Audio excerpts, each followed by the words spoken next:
Thanks, Gareth. I've been actually at the Hills Local Area Command now just over, on to 18 months, and I spoke here at the last summit and gave a bit of a snapshot of crime trends back then. I'm going to do more or less the same thing. I guess overall I'd have to say that this is a great community to work in terms of policing. We get a lot of tremendous community support.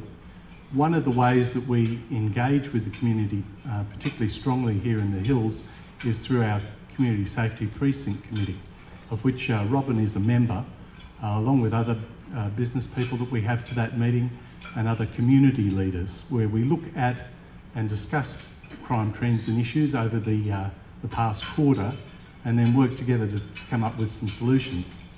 So whilst this is a great area, of course, to work in, and perhaps it's a little less challenging in some ways to many other commands, it's important still to reflect, I think, on the very difficult work that many of our officers do out there every day. And the Hills is not exempt from that. About this time last year, of course, we had a police-related shooting directly outside the police station here. 3 officers involved. That's a matter that's going to the Coroner's Court later on this year, so I can't talk about it too much, other than to say that there's officers that we have doing very fine work, having to make split-second decisions and often risking their lives. And there's no exemption to that anywhere across Sydney. There's always these dangerous incidents that occur from time to time, and police have to react and react very quickly at times and place themselves at extreme risk. The other thing I think to reflect on here in the Hills in terms of major crime and incidents, we did have some shootings earlier this year, the drive-by shootings, which I know caused some community concern. There were 3 in total, and these were people that are specifically aligned with organised crime, and their homes are sometimes targeted by these people in fights over drugs and money and prostitution and all those sorts of things. And we're not exempt from that either, having those sorts of criminals living in our community here.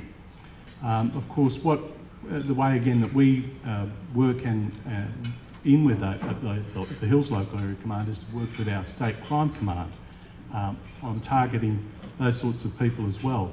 And of course there is a presence of drugs, and again we look at various ways of targeting people, running various operations to arrest offenders and obviously prevent the supply of drugs in the local area.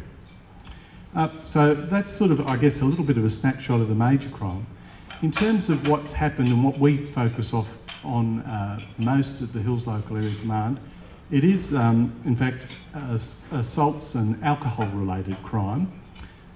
One of the things that we've done, particularly over the last 12 months, and we've had a lot of success with, is reducing overall that statistic by about 50% over the last 12 months. The way we've done that is to work very closely with licensed premises, about enforcement around licensed premises and on licensed premises. We regularly conduct drug dog operations where we have drug dogs going through, stopping and searching people where the dog actually detects that they may be carrying drugs.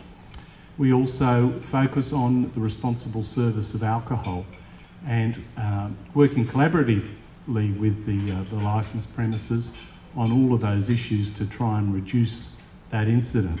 It's so important for us, and it's really a priority of our Commissioner to target alcohol-related crime, because it really actually relates to about 70% to 80%, in fact, of all crime usually has some alcohol associated with it. So for us, it's a really important area to target. The other area that we target, and it's a huge job for us, is domestic violence. Domestic violence is the largest category of incidents that police officers attend every day throughout the state. Something like 130,000 domestic violence incidents every year. And again, we're not exempt from that at the Hills.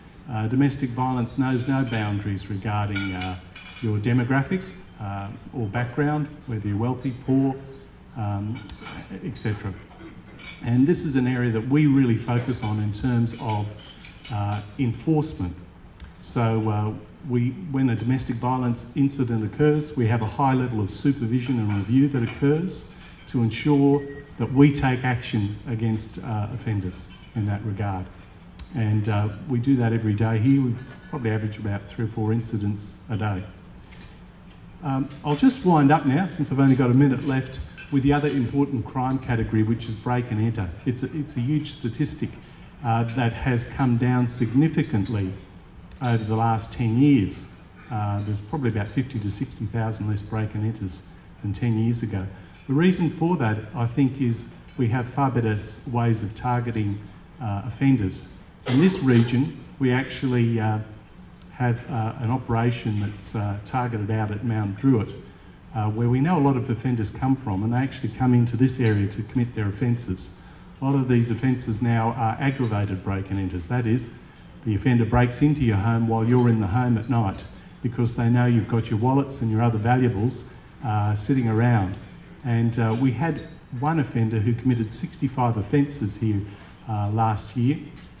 And fortunately, we were able to target him through getting a fingerprint and a DNA profile, and one of our fine officers arrested him here in the LAC and took that person out of play. So a lot of that is to do with the very significant technology that we have now that allows us to process those sorts of crime scenes very quickly and identify offenders. And with that, I'll wind up. Thanks very much. Thank you very much, Superintendent Flogel.